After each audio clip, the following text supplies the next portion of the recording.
Job ikaw, interview. Sir, bakit ang tanda mo na hindi ka pa nagkakatrabaho, wala ka pa experience, bulbuling ka na oh? nakulong po kasi ako ng 10 years. Ba't ka nakulong? Masamang tao ka ba? Hindi po ako masamang tao. Pero yung huli po kasing nag-interview sa akin, na-comatose, binugbog ko po. Ha? Sabi ba naman, tatawagan na lang daw ako bukas. Alam ko na yung mga ganun, di ba, sir? Kayo ba? Sasabihin niyo ba sa akin yan, tatawagan ako bukas? Hindi, wala kaming telepono. Ay, ganun. Oo, tanggap ka na. Una pa lang kita nakita eh. Hindi niyo pa nga ako natatanong, sir, eh. Hindi, wala nang tanungan to. Ba't may Sir, tanong-tanong? kala ko mag-interview pa. Wala na, overqualified ka nga eh.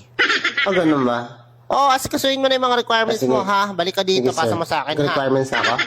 Oo, yung mga katulad mo, hindi dapat pinapalampas ng kumpanya yan. Bakit tatawagan-tawagan? Wala kaming telepono dito. Ay, salamat, sir.